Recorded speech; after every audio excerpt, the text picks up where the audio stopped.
listening to the Pharmacy Podcast Network. This podcast is not approved for CME credit. Every diabetes treatment plan is different. Individual results may vary. Nothing you hear on this podcast should be considered medical advice. All claims are supported by clinical evidence referenced in the show notes. For clinical study results, please refer to the Dexcom G7 user guide. For product-related questions, please refer to the instructions for use. For complete safety information, go to dexcom.com/safety-information. Welcome to Real Time Real Talk, a Dexcom podcast dedicated to pharmacists and other healthcare professionals on the front lines helping people thrive who live with diabetes. Dexcom is the leading developer of real-time continuous glucose monitoring, also known as RT-CGM, and other digital technologies to better manage diabetes. Real-time CGM provides critical glycemic metrics for physicians, pharmacists, and diabetes specialists to act upon to help their patients live with as much freedom as possible. Dexcom empowers people to take control of diabetes through innovative continuous glucose monitoring. Real-Time Real Talk is a proud member of the Pharmacy Podcast Network. For more information on all Dexcom technologies, products, and services, please visit dexcom.com. That's DEXCOM.com. Hello, everyone, and welcome back to another episode of Real Time Real Talk, where we talk about all things continuous glucose monitoring, or CGM. I'm your host, Cher Pastori. Today, we'll be talking about the recent Medicare expansion and coverage of CGM for all people with diabetes using insulin. So these changes have created an opportunity to explore some ways in we can improve access in the older adult population. We have two guest speakers with us today who are well-versed in this area. Both of our speakers today are employees of Dexcom. We have Jesse Bushman. He is Director of U.S. Policy. And we have Renee Taylor, and she is Director of Medical Science. Welcome, everybody. Thanks, Cher. Thank you. Thanks for coming to talk about this exciting topic. So let's just get right into it. Jesse, I'm going to start with you. And can you tell all our listeners who may or may not be aware of these new guidelines, can you first, let's just start with what are the new guidelines and how does it differ from the previous guidelines? Yeah, so first of all, what these guidelines are the requirements that somebody has to meet in order to have a CGM paid for by the Medicare program. And this is with original Medicare, and the same applies if you're in a Medicare Advantage plan. Before this change, which will be effective April 16th of 2023, somebody had to be using insulin at least 3 times a day, and they had to be varying the dosage of the insulin based on whatever their glucose readings were. And the change that happened was the agency eliminated the requirement that somebody be using insulin 3 times a day. So the first category of people is you can be using any kind of insulin, whether it's inhaled insulin, a single shot of basal insulin per day. Even when the weekly forms of insulin come out, if you use the weekly form of insulin, you will still be able to qualify for coverage for a CGM. The second group of people these are people who are not using any insulin at all, but they experience hypoglycemic events, which is a low glucose value. And there are a number of oral medications and some non-insulin injected medications that may affect somebody's glucose levels. If the person has what's referred to as a level 2 or a level 3 hypoglycemic event, they can qualify for CGM coverage. And do you want me to get into the difference between those level 2 and level 3 events and how you identify them? Yes, Jesse, for sure. Tell us about that. All right. So these are events where your blood glucose hits less than 54. And a level 2 event is just simply having a glucose level of less than 54. And the policy is written so that you have to have at least 2 of these events before you can get the CGM. You have to document that they happened. A level 3 event is also less than 54 in terms of your glucose value. but it means that you needed somebody else to help you out. You get a little disoriented. Somebody had to give you juice, sugar, glucagon, something like that to get you going. And if you have one of these level 3 events, and it really doesn't matter who helps you out, it could be your spouse, child, coworker, it doesn't matter. But as long as somebody helped you out, that's a level 3 event. And having a single one of those will allow you to get coverage for CGM if you document that your provider documents that it happened.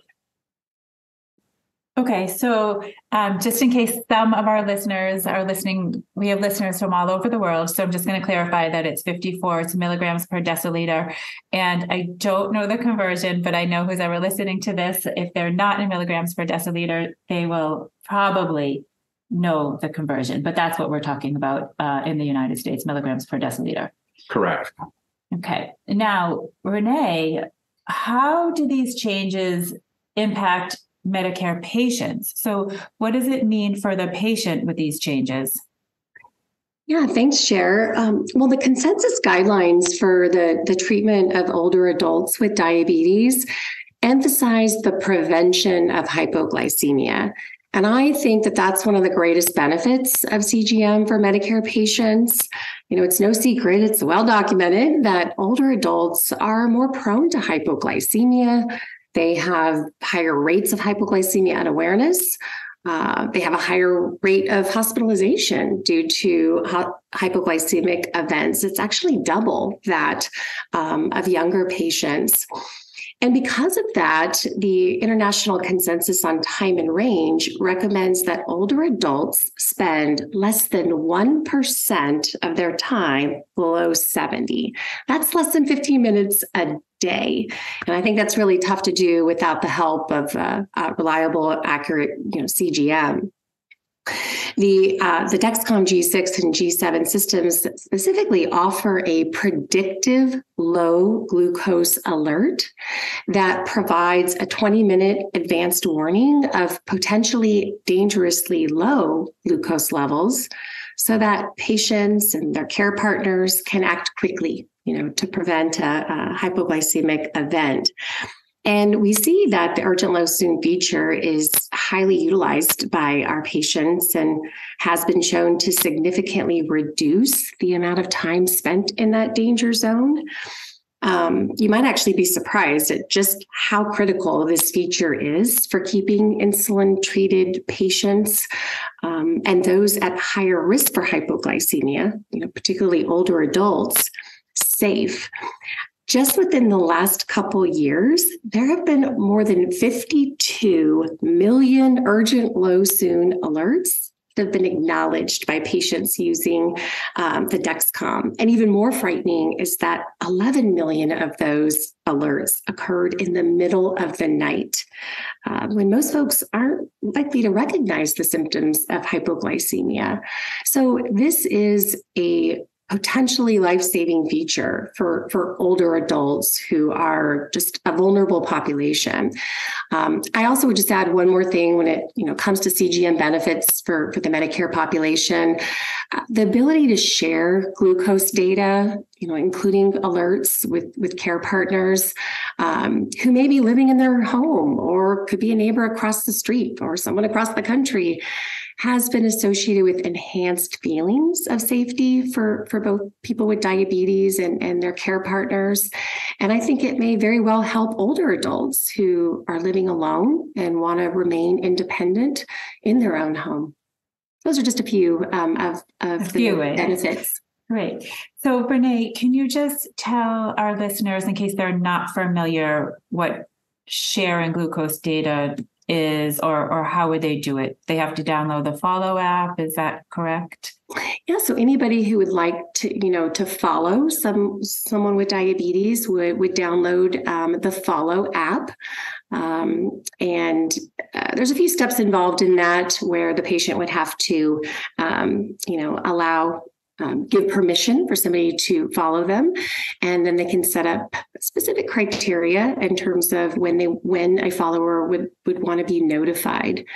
So it just adds a second level of protection and kind of increases that safety net for the individual with diabetes.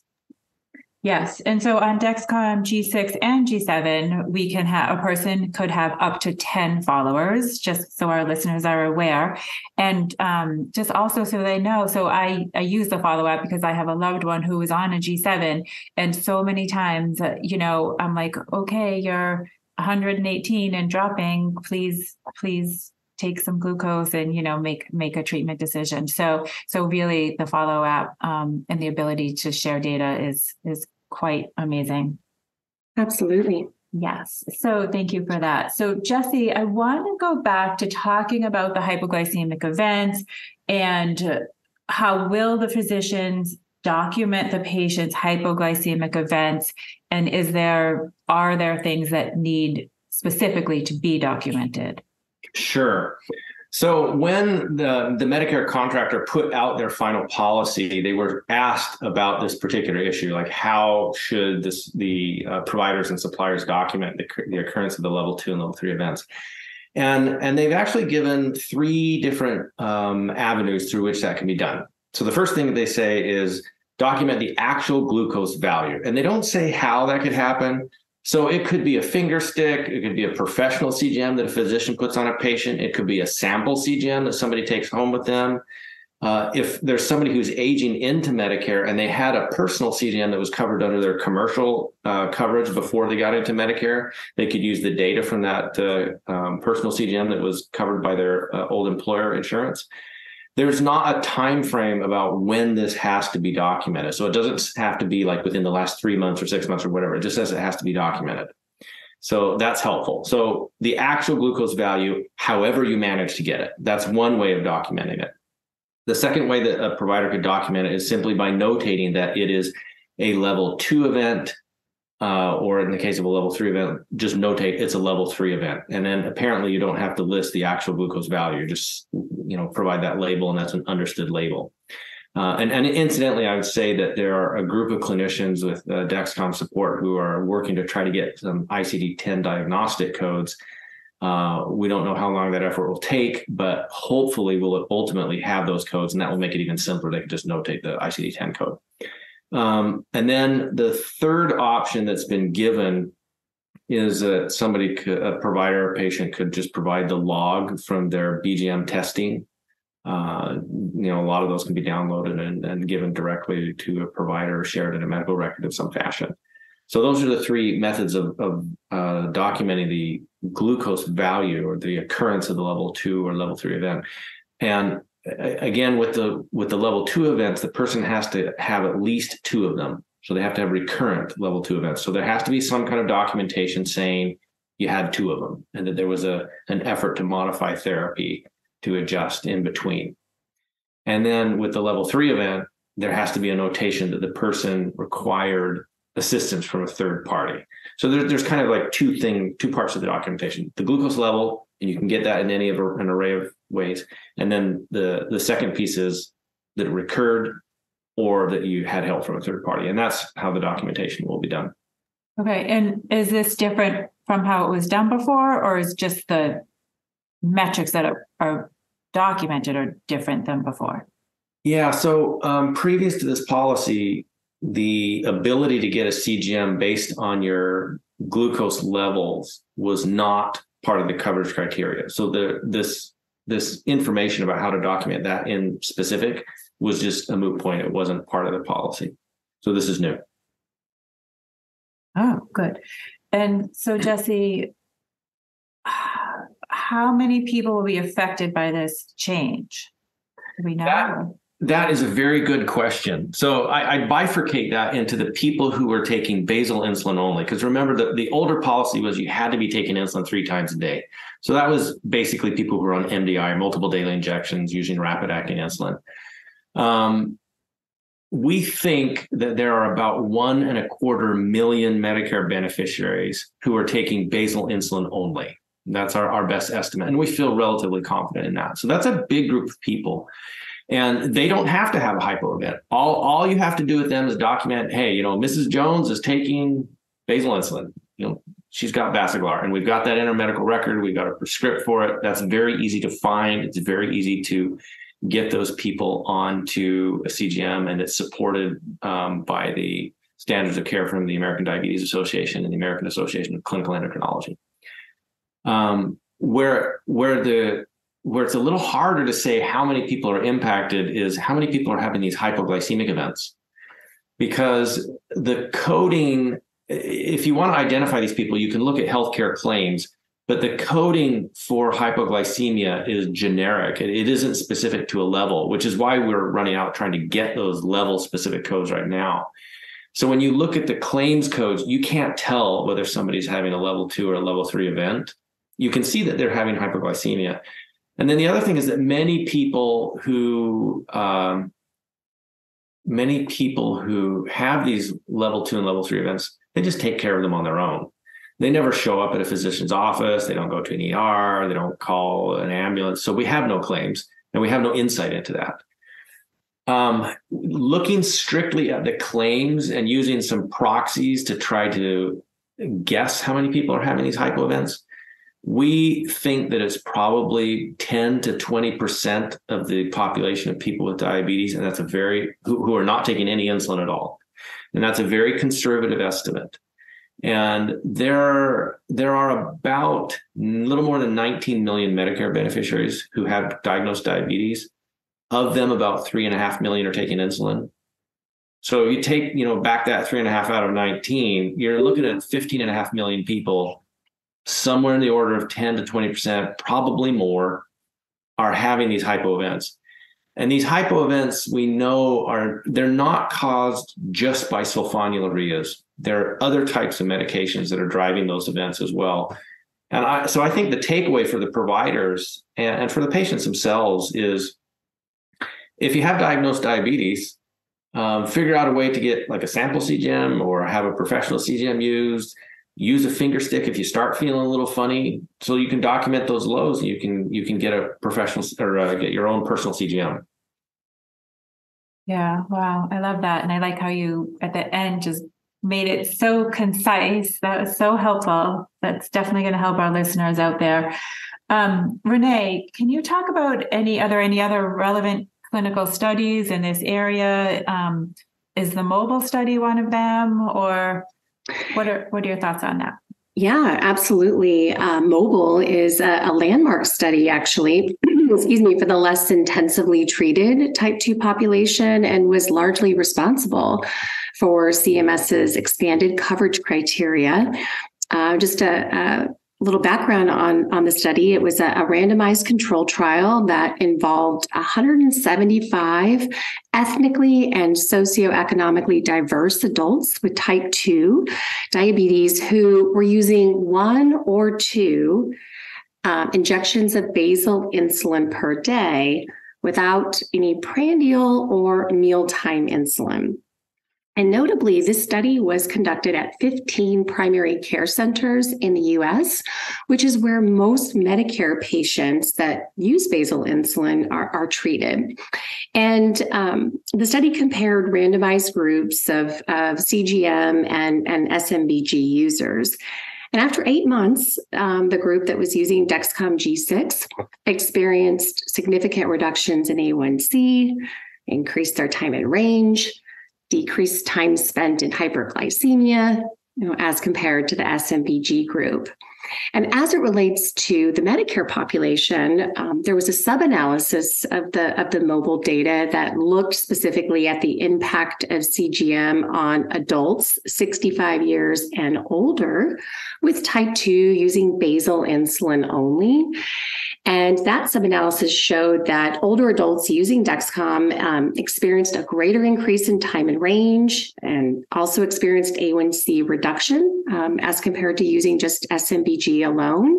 And interestingly enough, that benefit appeared to be at least as great as that was observed in younger adults. Wow. That's so great.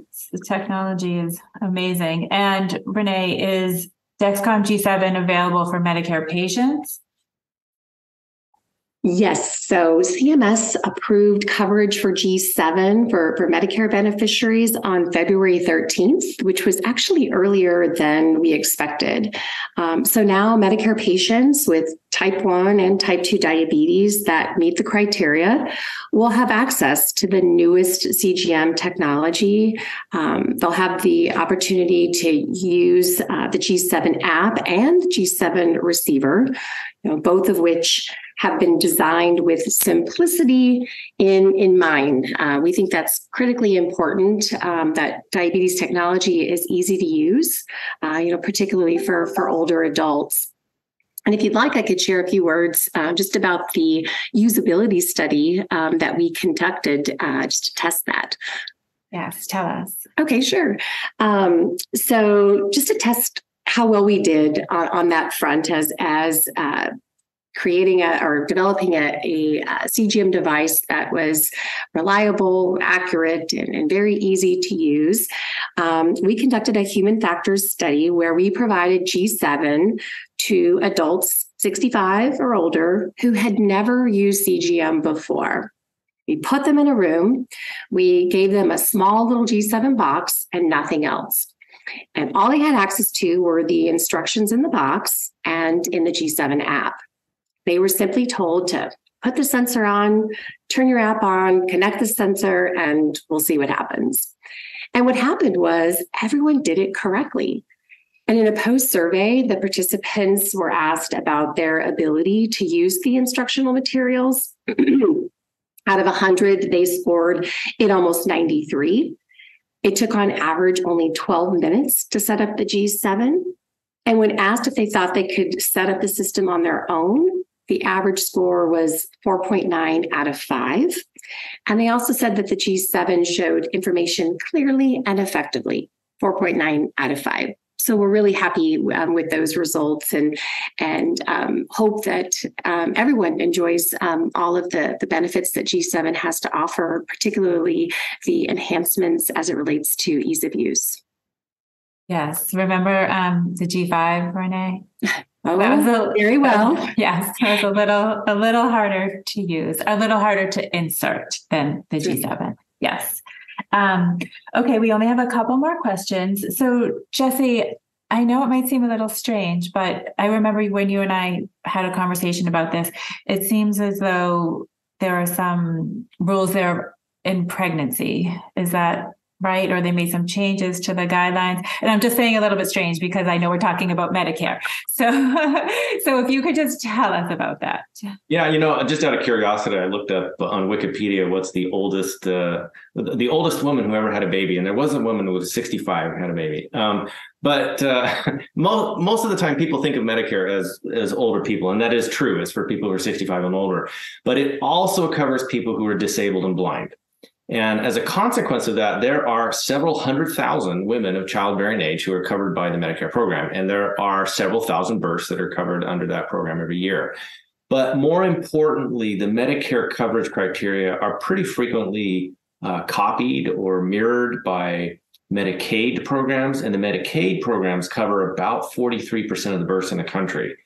And there are commercial payers who will also adopt some of Medicare's policies. So it has a trickle-down effect that's important for pregnancy outside of the Medicare program. One of the things that they did in the new policy was they just specified that a CGM needs to be prescribed in accordance with an FDA indication for its use.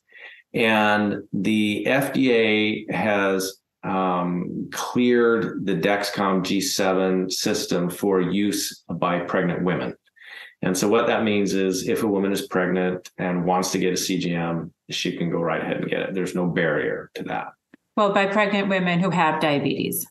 Yes. Right? Yeah, you still have to have diabetes, and you still have to meet the other criteria, which is either that you're using some kind of insulin, whether it's basal or multiple injections or even a pump, or you have to have a documented recurrent level 2 or a single level 3 hypoglycemic event.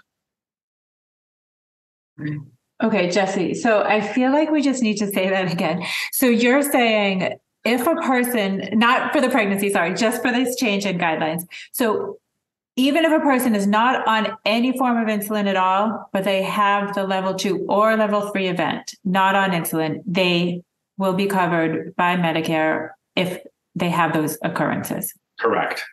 Wow. That is actually that's the larger population. Probably significantly larger than the people who are taking basal insulin only. Right. It's just tougher to identify them. Right. Amazing. This really is going to change a lot of things, and it really is going to hopefully help a lot more people out there and give them access to this. Did you want to comment anything, Renee? No, I couldn't agree more. I think the fact that access is no longer, a barrier for Medicare patients who take insulin or are not on insulin, but experiencing hypoglycemia is just a major win for people with diabetes. Some of which may not even be aware of CGM or the benefits of the technology or all of the advancements that have been made in recent years. There's a good chance they may not realize that CGM is available to them. So, we're really trying to increase awareness and make sure others are aware that this technology is now available to a much broader population than ever before. Sure. I would add one other thing, and that is simply to give props to the guys at Medicare who did this. We had really solid evidence to show the value of CGM in the basal insulin using population. There's a lot of evidence around the problems that hypoglycemia leads to, but there's not a ton about exactly how CGM can help address that. And even though it's an obvious, logical leap to understand that if you have a CGM, you'll be able to identify the hypos. And they did a really thorough review of the evidence. They went out and looked at sources and coverage documents that we had not cited to them. And we gave them 170 citations when we sent in our request for these changes. And so they went even beyond that. They did a very thorough review of the evidence out there. And they came out with a policy that was more liberal than what we had requested. It will help more people. And I just have to give them kudos. They did an excellent job, and they did it very, very quickly, about half the time of their normal process. So I just have to congratulate them. Sometimes people gripe about government, and this was a case where it really worked. Yes, so good. Good to know. Thank you. So Jesse, I want you to say, I know you already mentioned it, but please mention again, since this is so important, when are these changes effective? April 16th of this year, so 9 days from when we're recording this. Okay, great. Now, this is our last question, and it's going to be to both of you. I'll start with you, Jesse. So is there anything else you want to share today with our audience, or do you want any key takeaways that you want our listeners to know from our discussion today? Yeah, I would just repeat that even if you're not on insulin, you can get a CGM if you can document these events. And the best way to do it is get a sample CGM or a professional CGM, take a finger stick if you're feeling bad. Because once you can document it, then you can get it. And you may already have some of that documented in your past record. If it is in your past record, pull it out and use it. Thank you. Do you want to add anything, Renee? I would just add that, we've seen in clinical studies as well as in the real world that when given the opportunity, older adults can and do use CGM successfully. And recently, the American Diabetes Association updated their 2023 ADA standards of care and now have a recommendation that CGM should be offered for all adults using insulin therapy, including those using basal insulin alone, which I believe, as Jesse mentioned, is about a third of whom are covered by Medicare. So that's a whole new group of folks that haven't had access to CGM before. And I think we're going to see some really great outcomes as the Medicare population starts to use CGM more regularly. And I can't wait. So thank you. Thank you. Thank you, Jesse. Thank you, Renee. This is a great conversation. I think it's really has the ability to help a lot of people. Thank you to the FDA And thank you so much for all of our listeners. And tune in next time to another episode of Real Time, Real Talk.